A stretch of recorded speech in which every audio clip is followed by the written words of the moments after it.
મિત્રો, ગામડામાં જેમ દાદી બનાવે, મિક્સર નહીં, કોઈ ફેન્સી વસ્તુ નહીં, શુદ્ધ દેશી રીતે માના હાથની સુવાસ આવે એવા અને આખા ગામમાં દરેક ઘરમાં બનતી ન તીખા વધારે ન કડવા, એકદમ સંતુલિત દેશી ટેસ્ટ. અને ભાખરી કે ખીચડી કે રોટલી સાથે ખાઓ તો બધું જ ઓછું પડે.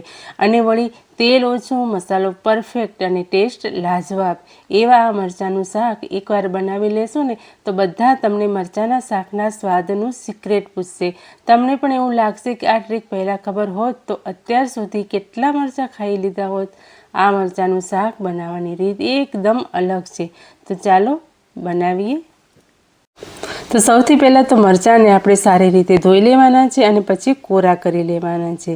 અને પછી મરચાંને આવી રીતે એક એક લઈ અને ધારદાર ચપ્પુની ધારથી જ આપણે વચ્ચે એને આવી રીતે કાપો કરવાનો છે, કટ કરવાનો છે. સળંગ આપણે નથી કરવાનો, વચ્ચે માત્ર વચ્ચે જ કરવાનો છે.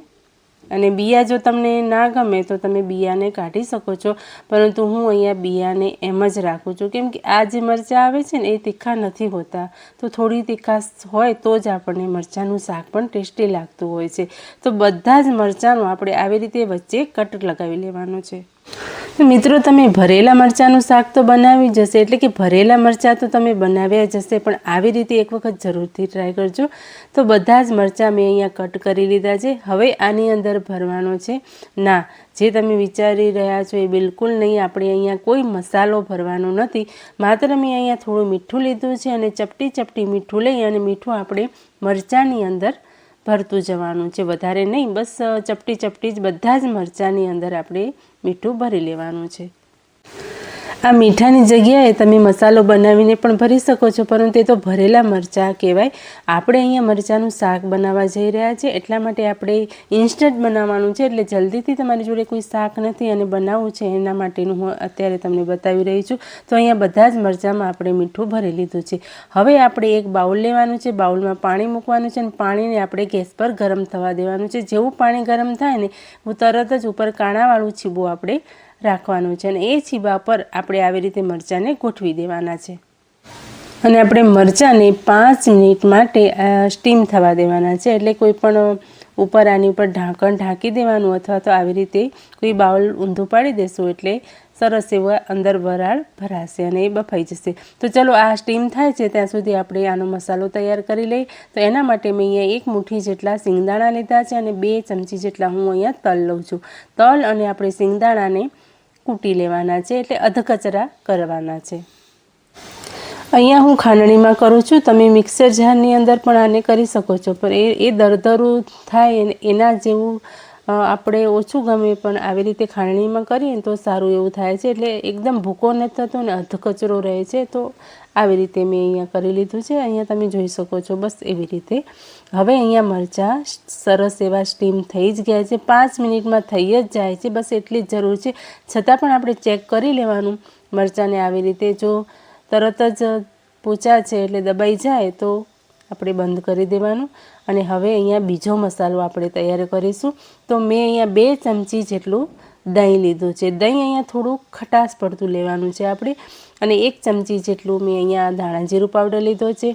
અડધી ચમચી જેટલું મેં અહીંયા કશ્મીરી લાલ મરચું લીધું છે અને અડધી ચમચી મેં અહીંયા હળદર લીધી છે. અને સ્વાદ અનુસાર આપણે થોડુંક મીઠું લઈશું. મીઠું આપણે મરચાંની અંદર ભરેલું છે એટલા માટે થોડું સામાન્ય લેવાનું. અને આ બધી જ વસ્તુને આપણે સારી રીતે મિક્સ કરી લેવાનું છે.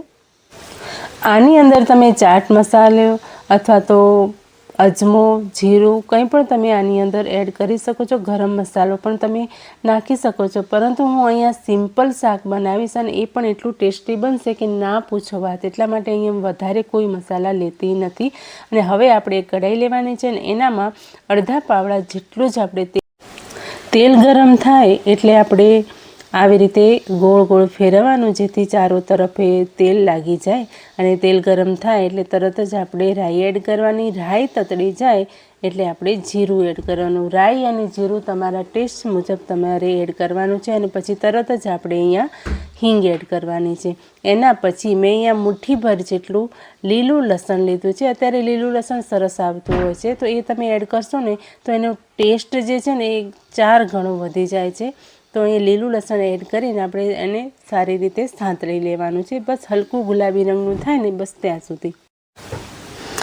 અને આ સંતળાઈ જાય ને એના પછી આપણે જે પેસ્ટ બનાવીને રાખી હતી ને દહીંવાળી, એ પેસ્ટ આપણે ઉમેરી દેવાની છે. અને આ ટાઈમે આપણે ગેસની ફ્લેમને લો ટુ મીડિયમ જ રાખવાની છે. હાઈ ફ્લેમમાં આપણે આ નથી કરવાનું.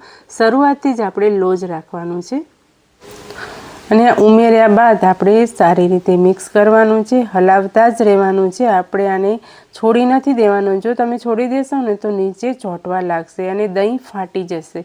દહીં છે ને એટલા માટે આપણે આને કન્ટિન્યુ આવી રીતે ચલાવતા જ રહેવું પડશે. અને આ એકદમ થોડુંક ઘટ્ટ થવા લાગે ને ત્યારે આપણે ગેસની ફ્લેમને સામાન્ય હાઈ કરવાની, વધારે નહીં.